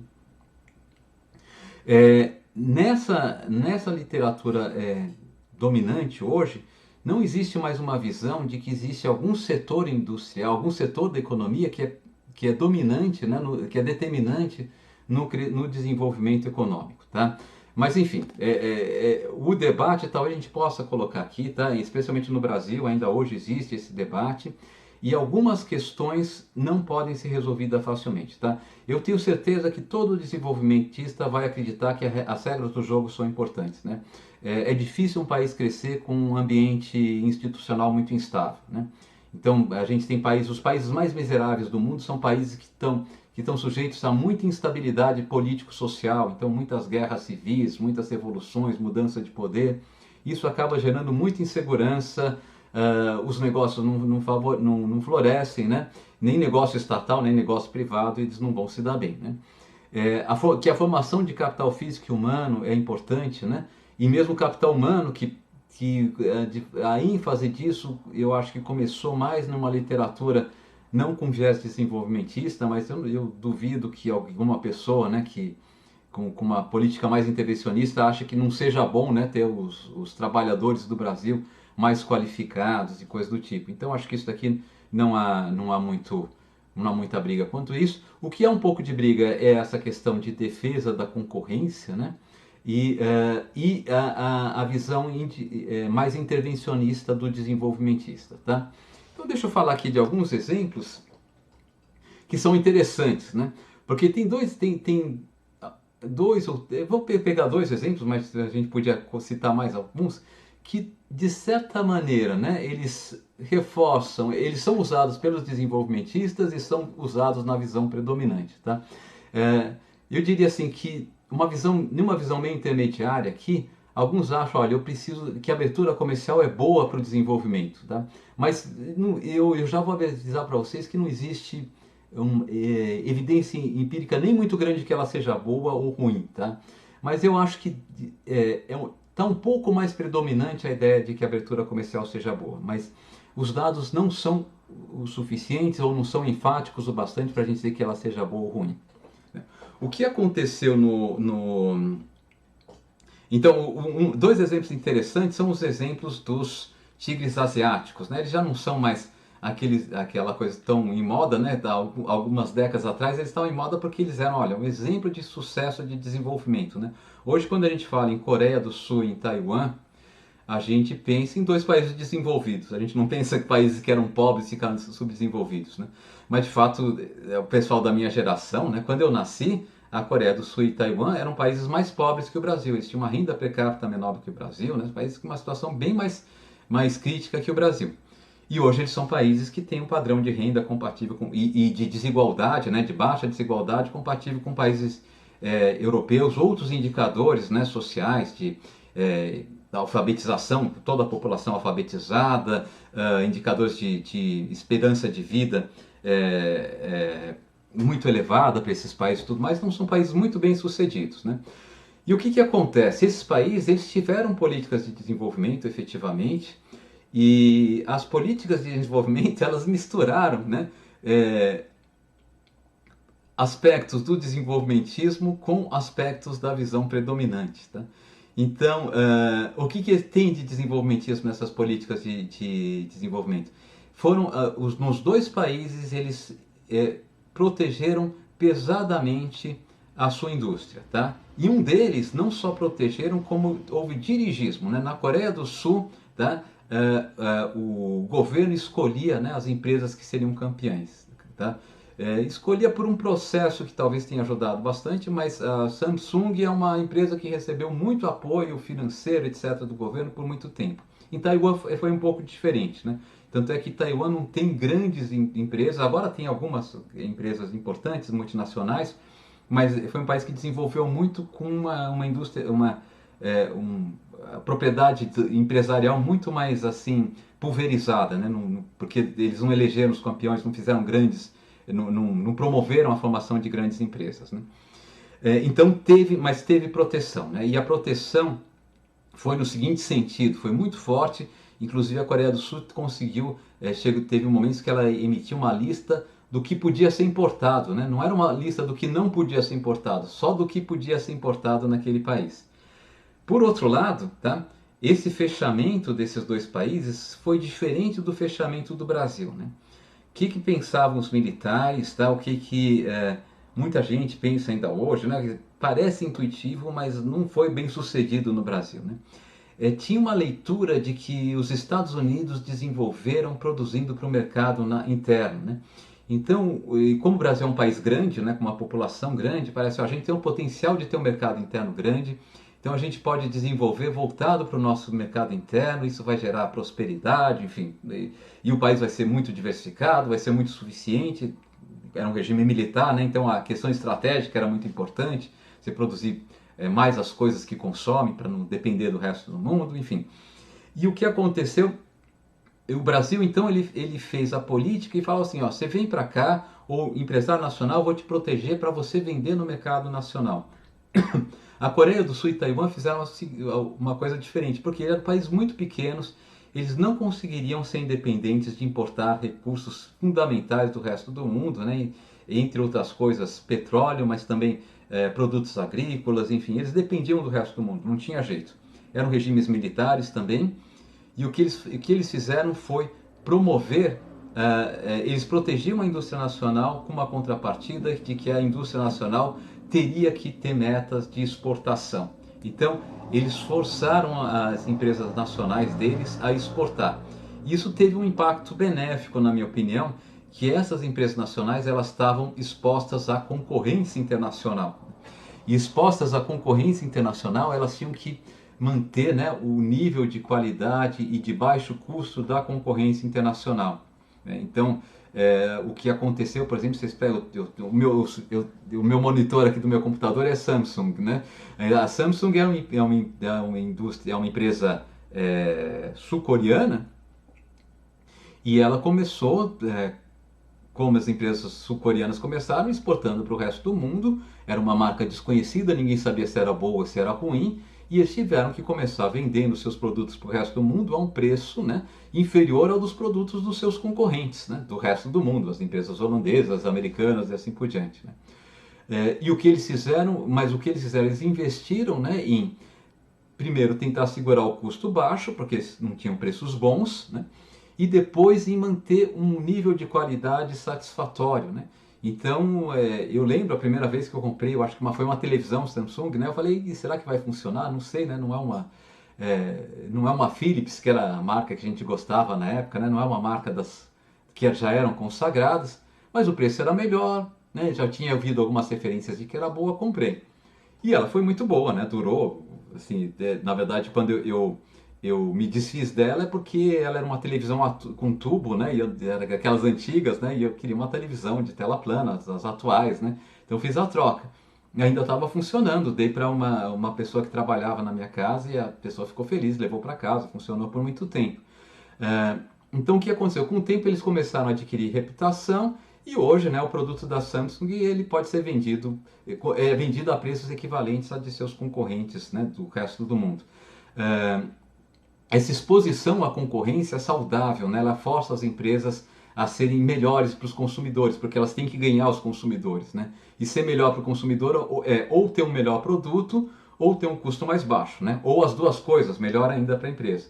Então, isso talvez tenha sido um fator importante, né, na determinação do sucesso da Coreia do Sul e de Taiwan, tá?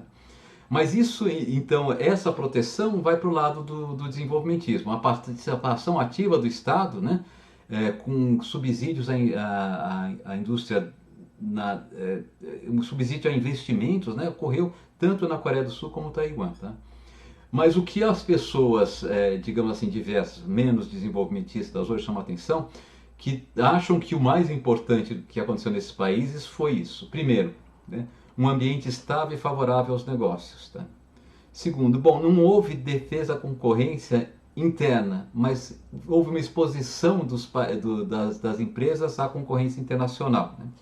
E terceiro, tá, e isso daqui parece um consenso cada vez maior, eles investiram pesadamente na formação de capital humano. Tá? O humano aqui é o mais importante. Coreia do Sul, Taiwan tem uma população muito educada, os estudantes desses países têm um desempenho excelente nesses testes de comparação internacional, né? Por exemplo, Taiwan tem maior razão de engenheiros por população, uma das maiores razões de engenheiros por 1000 habitantes do mundo, né? Então são países que investiram pesadamente nisso, tá? Bom, deixa eu só terminar, se vocês me derem mais alguns minutinhos, só para discutir uma coisa que é interessante aqui desse debate aqui, né? Então, a gente tem alguns países, tá, que são contra a visão desenvolvimentista, né? Ou pelo menos parte da visão contra a visão desenvolvimentista. Alguns países que tiveram sucesso em atingir altos padrões, né, econômicos, tá? Não aplicando nada dessa visão aqui, não promovendo industrialização, tendo baixíssima intervenção, né, do Estado na economia, tá? E tendo, tá, o que essa visão predominante diz hoje que tem que ter, né? Regras do jogo estáveis, defesa da concorrência, de fato são países que sempre teve uma abertura comercial muito grande, né? Formação de capital físico e de capital humano, tá? que são dois países que os desenvolvimentistas ficam bravos quando citam eles. Falam, não vem me falar desses países. Mas eles nunca me explicaram por quê. Então eu vou falar para vocês, né, desses dois países, porque são países que, para mim, geram dúvidas. Tá? Parece que dá para você se desenvolver sem se industrializar. Tá? Ou sem tentar continuar a se desenvolver exportando produtos primários. Tá? Então o primeiro exemplo aqui é a Nova Zelândia. Tá? A Nova Zelândia, ela tem... Os dois países são Nova Zelândia e Austrália. Né? Os dois países, a Austrália, eu me lembro, ela tem o 10º PIB per capita do mundo hoje. Né? Então é o 10º país mais rico, quando eu pego, né, a riqueza produzida por ano e divido pela população. Né? Então, um país que está muito bem, né? E a Nova Zelândia está nessa ordem de grandeza. Eu não sei se está um pouquinho na frente da Austrália, um pouquinho atrás, mas também são países que têm um padrão muito grande. Novamente, baixa desigualdade social. Todos os indicadores sociais muito positivos, né? Esperança de vida ao nascer, população muito educada, assim por diante, tá? E olha só, esse quadrinho aqui à esquerda é o quadro, tá, que está dizendo quais são os principais produtos de exportação da Nova Zelândia. Leite condensado, né, possivelmente não é o leite condensado, leite moça, né, não é aquele adocicado, ele exporta um produto semi-industrializado, ele vai ser usado para indústria de laticínio de outros lugares. Né? Carne, né, de carneiro e de cabra, manteiga, queijo, né, carne bovina congelada, tá? Vinho, né? Vinho já tem uma elaboração, né? Mas os cepalinos falavam, o Chile quer exportar vinho, isso daí é querer ser país de terceiro mundo mesmo, né? Enfim, parece que não atrapalha, né? Então os principais produtos de exportação da Nova Zelândia são esses aqui, tá? Os principais importadores estão aqui à direita, né? Tá, ok? E a Austrália tem o mesmo padrão, tá? A Austrália a gente tem aqui os principais produtos de exportação da Austrália, ainda mais concentrado em produtos primários, né? Aqui é carvão mineral, minério de ferro, tá? Os dois principais, carvão mineral e minério de ferro, tá certo? Gás, ouro, eles exportam ouro, como o Brasil faz também, tá certo? Então é um país que pesadamente exporta produtos nacionais, produtos primários, né? Bem primários, tá? Que classicamente são pensados, olha, você não pode ser um exportador disso, né? Se a gente pega a literatura mais antiga, tá? Então, não é verdade isso, né? A gente tem exemplos de países que conseguiram atingir altos padrões de desenvolvimento social, até maior do que Coreia do Sul e Taiwan, se você vê a qualidade de vida, né, dos habitantes da Austrália e da Nova Zelândia é maior, mas também são países mais ricos em recursos naturais. Sendo mais ricos em recursos naturais, eles têm mais vantagens comparativas em exportar esses recursos naturais, e é o que eles fizeram.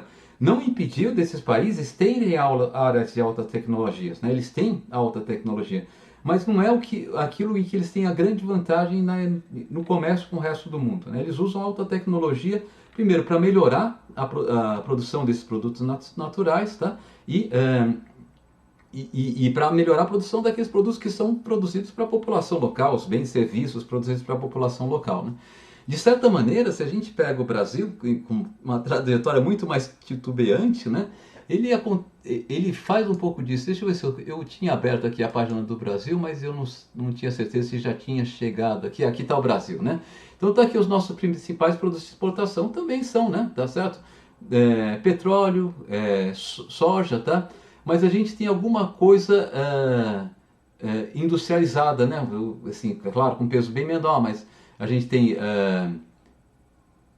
uma indústria naval, né? Eu não sabia disso, tem uma exportação, a indústria, as montadoras de automóveis tem uma exportação significativa, né? Aqui em Embraer, né? 1,65 aviões, helicópteros, tá? E assim por diante, tá? Então, talvez a gente tem que fazer a comparação aqui, eu não fiz, confesso para vocês, mas talvez nós tenhamos até mais produtos industrializados na nossa pauta de exportação, ou um peso maior, do que a pauta de exportação da Austrália e da Nova Zelândia. O que não significa que a Austrália e a Nova Zelândia sejam países menos desenvolvidos do que o Brasil. Né? A ideia de que... só um comentário, né? Eu acho que essa visão... Talvez eu esteja fazendo uma caricatura da visão cepalina. Não é a visão cepalina hoje, né? A visão cepalina do século passado. Essa visão vinha acompanhada da ideia de que a produção de produtos primários não é uma produção que tem tecnologia, né? que gera valor e assim por diante, né? O que não é verdade hoje em dia, né? Se a gente pega a produção de soja no Brasil, ela tem muita tecnologia, né? Ela usa bastante tecnologia, tá?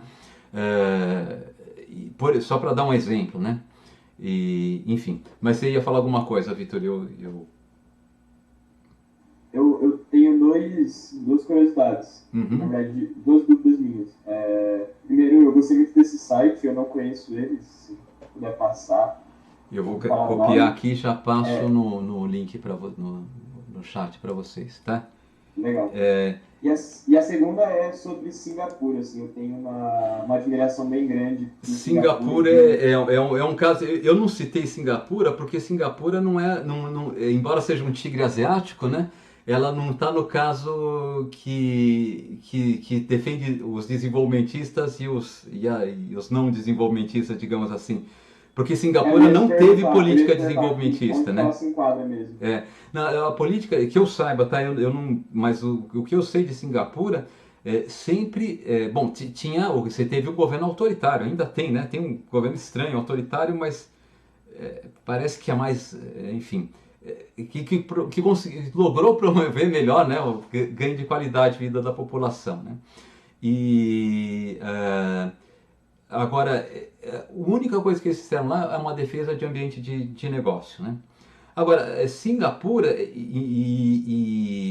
tem baixa tributação também, eles atraíram muita gente rica que investiu muito lá e pode ter ajudado bastante Singapura nesse sentido, né? Agora, então, você pega as regras institucionais de Singapura, né? Tudo que você vê assim, é muito voltado a promover que os negócios funcionem bem, tá? Tem algumas coisas interessantes, porque eles têm, por exemplo, uma política de...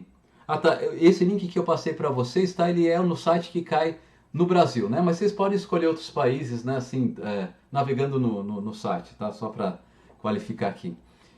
Eu vou colocar aqui a página inicial, é estudo de complexidades, tá? Enfim, não lembro. Observatório da complexidade econômica, né? É interessante mesmo, tem bastante informação catalogada, vocês podem baixar dados, é bem interessante. Bom, mas quando a gente olha Singapura, então ocorreu muito isso, né? E ao mesmo tempo o governo ele tem políticas de regulação, né? Por exemplo, eles regulam o automóvel na rua, né? Tem pedágio urbano para reduzir o automóvel nas ruas, tudo mais. E não é uma política liberal babante, né? Tem uma certa inteligência na aplicação dessa política liberal, mas é uma política que acha, ó, os empreendedores promovem o desenvolvimento, deixam os negócios seguirem, tá? Diferente do que foi na Coreia do Sul e em Taiwan, porque o Estado participou ativamente, então ele fala, não, precisa da gente aqui para os países prosperarem, né? Então é um caso muito interessante e é interessante estudar alguns casos, tá? Eu trabalhei algum tempo com esse negócio de eu gostei da ideia de pedágio urbano, né, que foi adotado em Londres, assim, mas o primeiro país a adotar efetivamente foi Singapura, e ele usa o pedágio urbano é um mecanismo, é uma taxa, né, pelo uso de um recurso comum, que são as vias urbanas, que é para evitar um problema que é equivalente a um problema de poluição, que é o problema de congestionamento das vias públicas, né? E aparentemente foi muito bem sucedido, né? Mas eu diria que Singapura nesse nosso quadro aqui está bem aqui do lado direito, tá? Bom, mas na Legal, verdade obrigado. toda essa discussão, né, eu acabo me empolgando, falo muito, né? Assim, falei que a gente ia terminar mais cedo hoje, não terminou. Mas um pouco assim, quer dizer, eu acho que é importante a gente ter, né, o conceito de vantagens comparativas, tá? Isso daqui é um conceito para a vida, assim, né? Você saber, até para nós enquanto pessoas, né? Pô, você fala, pô, se você pode achar um grupo de pessoas, pô, eles são melhores do que eu em tudo, né? Eu estou perdido. Não está perdido, né? Tá certo? Porque você vai fazer o trabalho que você é relativamente melhor e vai ser bom ter contato com as pessoas que são melhores que você em tudo, isso não necessariamente é ruim. E mesmo quando a gente está pensando, né, em pensar políticas de desenvolvimento e assim por diante, tá? A princípio, o comércio internacional ele gera capacidade de consumo maior. É como se obter um produto via comércio internacional fosse uma nova tecnologia. Então abre alternativas para os habitantes de um país e como resultado tá, aumenta o potencial de consumo desse país. há fatores que devem ser levados em consideração? Com certeza, né? Como eu falei para vocês, uma abertura comercial pode... Esse eu acho que é um fator muito importante, ele pode ter um impacto distributivo no país, eu tenho ganhadores e perdedores, então não é à toa que os governos às vezes protegem setores da economia.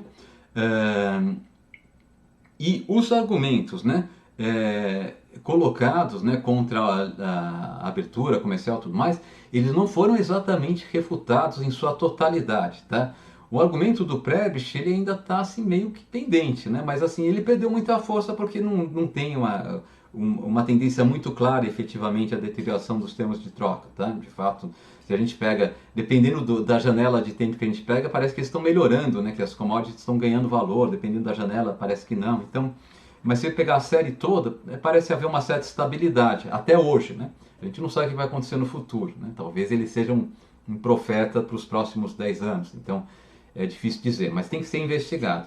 A ideia de curva de aprendizado, ela faz sentido, mas tem que ser usada com muita cautela, né? Porque a gente corre o risco de comprometer o desenvolvimento de um país exatamente tentando proteger uma indústria específica, que eu acho que aconteceu, na minha opinião, né? É opinião aqui, tá? Não estou falando como cientista não, tá? Como uma pessoa que estudou economia e viu os fatos, tá? Então eu posso estar errado, mas na minha opinião foi prejudicial para o Brasil, não foi boa para o Brasil essa política, tá?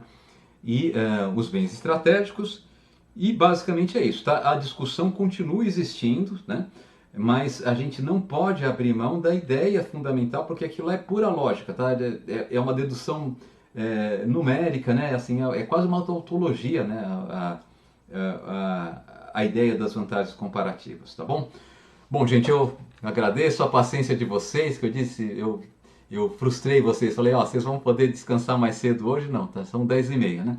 Bom, o que nós vamos fazer nas nossas próximas aulas, eu vou falar de funcionamento de mercado, vocês já devem saber alguma coisa, deve ser difícil o Márcio falar de macro sem falar um pouquinho de funcionamento de mercado, mas a ideia é mostrar como, né, nas economias de mercado moderno, ou nas economias concorrenciais, na verdade, tá, é definido, né, quanto vale o meu produto, né? Até aqui a gente eu falei para vocês, vamos supor que eles acordaram que 1 quilo de coco vale 1 quilo de peixe, né? Eu não defini quanto vale o quilo de coco por algum mecanismo econômico. A gente vai definir nas próximas aulas, para definir isso, a gente vai escrever um modelo que diz como isso pode ser definido, tá? Que é o modelo de oferta e procura em mercados de concorrência perfeita.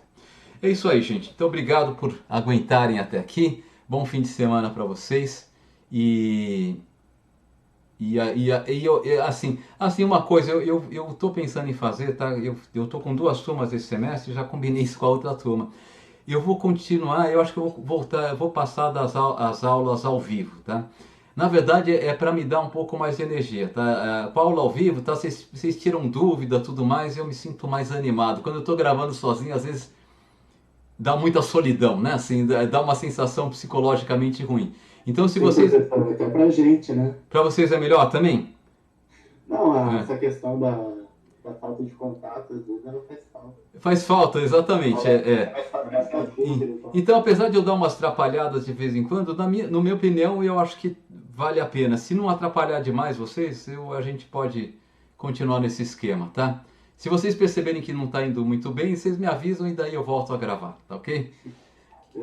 Legal então, gente. Então, até a semana que vem. Tchau, tchau. Obrigado, professor. Obrigado, boa noite. E bom fim de semana também para vocês. Professor, boa noite. Boa noite. Agora que você terminou, eu queria perguntar uma coisa que não tem muito a ver com a aula, assim. Se eu não me engano, quando o governo americano propôs a área de livre comércio para as Américas, foi fortemente rechaçado tanto pelo governo brasileiro quanto o argentino e o uruguaio. E, se eu não me engano, essa ideia, na visão do Ricardo, seria muito benéfico tanto para o Brasil quanto para esse país, certo? Seria. O problema que você teve, inclusive foi o problema quando você teve, porque você teve uma tentativa de fazer um acordo comercial multilateral, né, com livre comércio para todo mundo, e depois teve tentativas, né, da América do Sul com o governo, com Estados Unidos, com a Europa, e o problema sempre na verdade, é interessante, é o protecionismo dos Estados Unidos e da Europa, que é o protecionismo do setor agrícola deles.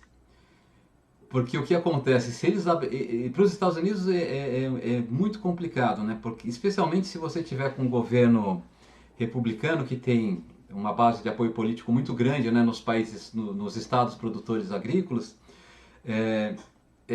grande parte da produção agrícola americana está sob proteção, né? Tem algum tipo de protecionismo. Então, se eles quebram essa barreira, eles vão perder muito, especialmente se, por exemplo, interagirem com o Brasil. Grande parte da produção de açúcar americana é açúcar que eles produzem a partir do milho, que não é competitivo. Assim, se eu abrisse a economia do Brasil, tirasse a proteção para o açúcar de milho nos Estados Unidos, e eles usam glucose de milho para adoçar refrigerante, assim, se você tirasse essa proteção, os produtores de milho iam perder. Eles teriam que migrar para outro produto, mas possivelmente eles perderiam. Eles seriam a Maria do nosso exemplo aqui, né? E eles fazem muita pressão, né? Daí tem grupo de lobby no Congresso, assim por diante. É muito difícil para o governo americano levantar essas barreiras. Então, os Estados Unidos como um todo ganhariam, mas tem grupos de interesse que perderiam, e essas perdas estão concentradas em um grupo suficientemente pequeno para que esse grupo tenha interesse em se organizar, né? Enquanto os beneficiados seriam a população americana como um todo, né? Os ganhos no total seriam muito grandes, mas como seriam diluídos por muitas pessoas, e é muito difícil ver esse benefício antes dele acontecer, os beneficiados não vão se organizar politicamente, então os que vão querer manter a barreira comercial, eles têm mais poder em segurar isso, né? Na Europa eu acho que tem algo similar, mas na Europa eu acho que tem um problema social mais importante na proteção do setor agrícola, porque você tem uma população ligada, né, à produção agrícola maior na Europa, então talvez seja até mais justificável, né, se você tivesse assim, um governante esclarecido, com toda a boa intenção e quisesse pensar se deve levantar ou não a proteção agrícola na Europa.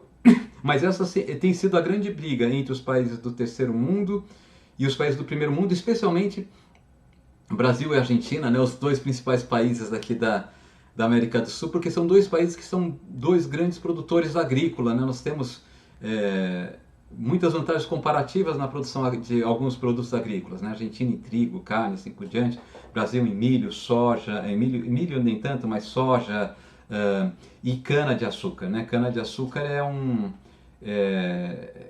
uma coisa que ia causar um impacto grande na economia americana.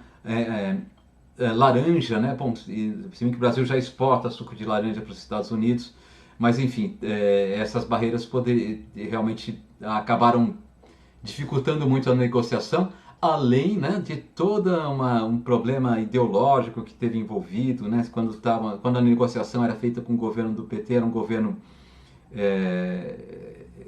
anti-americano, anti-primeiro mundo de alguma maneira, tinha uma visão política que as alianças tinham que ser com a periferia, enfim. Mas isso não é só o PT, o governo militar, né, o governo de quando vocês possivelmente ainda nem tinham nascido, mas que eu vivi, era um governo também anti-americano, né, tinha uma ideia anti-americana, enfim, mas essas são questões que não são muito lógicas assim, mas que também acabam pesando nesse tipo de debate, né? Mas eu acho que a posição brasileira nessas negociações, se eu não estou enganado, sempre foi um pouco isso. Olha, eu não vou fazer esse acordo se você não abrir o seu comércio para o meu setor agrícola. E daí que pegava as coisas do lado do Brasil, né? E do lado desses países é que eles realmente não estavam dispostos a abrir essas concessões.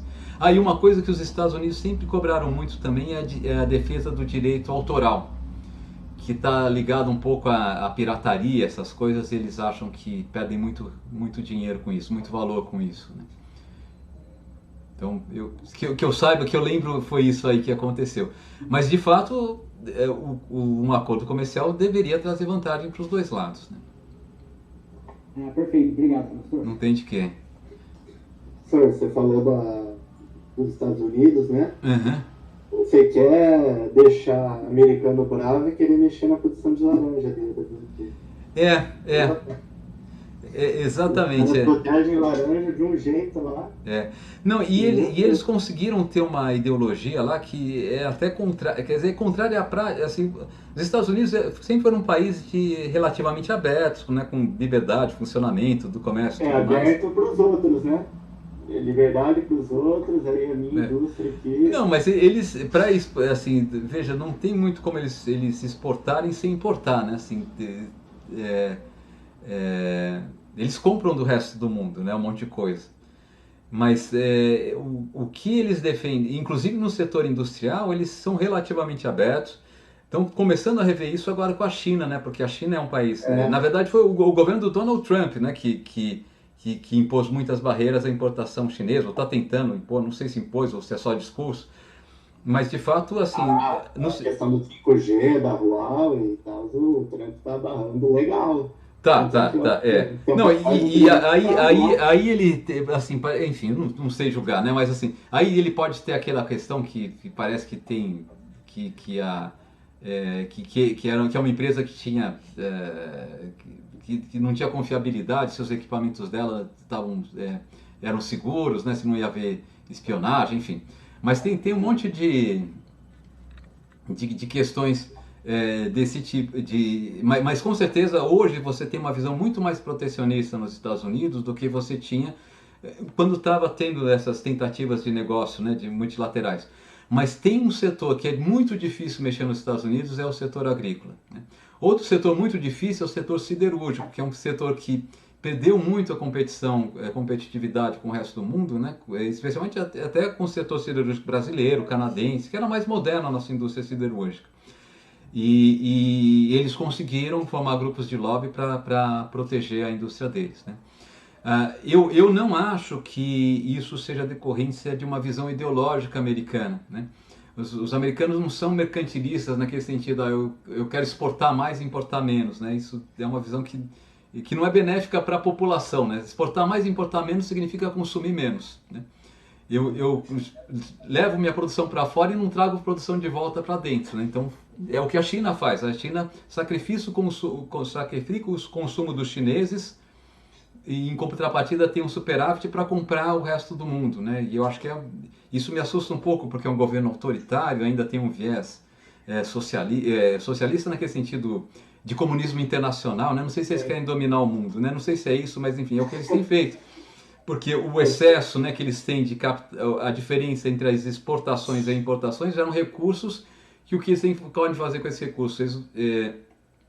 Eles acabam investindo fora do país, né? Então, a China é um grande investidor internacional, inclusive um grande investidor nos Estados Unidos, né? Ela é uma grande promotora do investimento nos Estados Unidos. Os Estados Unidos eles têm uma poupança líquida muito pequena, eles não conseguiriam financiar todos os seus investimentos. O que eles fazem? Eles têm, como a moeda americana é muito confiável, os títulos americanos são muito confiáveis, muita gente que tem recurso no resto do mundo e muitos governos que têm recurso no resto do mundo investem esses recursos em títulos americanos, né? Ou seja, emprestam dinheiro para os Estados Unidos. Isso acaba tendo um resultado benéfico para os Estados Unidos, né? Mas os Estados Unidos, na balança comercial, eles são deficitários em contrapartida, né? Eles exportam menos do que importam, eles importam mais do que exportam. Que, estaticamente, nesse momento é bom para eles, porque eles estão... Na verdade, eu acho que tem sido bom para eles, porque eles pagam juros muito baixos sobre essa diferença, que são os juros do título americano, praticamente zero, e as pessoas podem consumir mais. É bom, né? Enfim, eu não sei se eles conseguem manter isso por todo o tempo. Essa importação dos Estados Unidos, ela pode ser sobre os produtos que eles produzem fora da região deles, por exemplo, a Apple, que produz... grande parte. É muito, essa importação deles é esses produtos exteriores que, na verdade, são de empresas nacionais, né? São empresas multinacionais, são muitas empresas até americanas, né? Bom, eles produzem, mas tem as empresas japonesas, coreanas, né? Muita coisa é produto industrializado, a gente podia depois visitar o site e ver, né, qual que é o perfil das importações americanas, mas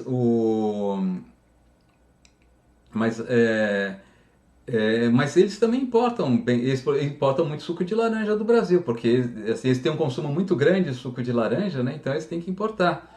É, é, eu não sei se, porque a importação de carne do Brasil, né? Aí é culpa nossa, a gente sempre deixa escapar um caso de aftose, daí o pessoal já usa como desculpa, mas eu não sei se continua, mas já importaram muita carne do Brasil, enfim, então você tem.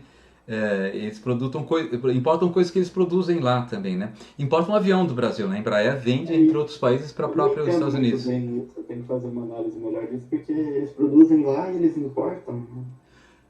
Porque eles não dão conta da demanda deles, né? Eles não dão conta de toda a produção. No caso da indústria aeroviária é um pouco diferente, né? Os grandes produtores americanos são produtores de grandes aviões. A Embraer entrou em um nicho interessante. Tem produtor americano, mas a Embraer consegue, ela parece que tem modelos melhores, enfim, consegue entrar lá, né? Você tem os países, se você vê a importação, você vai ter país que importa e exporta o mesmo produto. Não deve ser exatamente o mesmo produto, mas está na mesma categoria, né? Então pode ser que o Brasil exporte trigo, por exemplo. Eu acho difícil, mas enfim, pode. O Brasil ele Exporta petróleo, importa petróleo. Refinado, não é? Exatamente, e ele exporta e importa o petróleo refinado e ele exporta e importa o petróleo bruto também. Então tem alguns movimentos aí que são curiosos, né? Assim. Mas acontece, pode acontecer isso sim. É bem interessante. É, Eu não acho enfim, então, mas o que o colega de vocês, não sei se foi o Daniel que ainda está aqui, eu sei se ele já foi embora, ele falou, é verdade, na verdade o acordo, para o país como um todo, o comércio não é ruim. Os Estados Unidos não têm interesse, como a população como um todo, em barrar o comércio de produtos agrícolas. Mas tem um grupo que vai ser muito prejudicado. É a história da Maria e do João lá. O agrícola. E daí eles se organizam, fazem pressão, fazem choradeira. E o grupo que vai ser beneficiado, por vezes, nem percebe que vai ser beneficiado. Ele pode tomar o lado do grupo prejudicado. Para pressionar, né? Oi? Às vezes a população em geral não tem nem tempo também. Não tem tempo, e o efeito não é visível, não é claro que vai ter benefício, né? Então realmente acontece isso. Então é uma das dificuldades. E é uma pena, porque a gente e na minha opinião é uma pena, porque teve tentativas de fazer a Organização Mundial do Comércio, né, de fazer um grande acordo multilateral, né, e que promoveria uma abertura, um livre comércio no mundo, ou aumentava o livre comércio mundial, né, que eu acho que traria bons benefícios potenciais, pelo menos, para todos os países do mundo, né? Enfim, mas é difícil, a política interfere demais, né? Não tem muito jeito. É isso aí. Bom, vamos então. Tá bem acompanhado aí, né? Então tá bom, boa noite e bom fim de semana para vocês, tá? Boa noite. Tchau, tchau.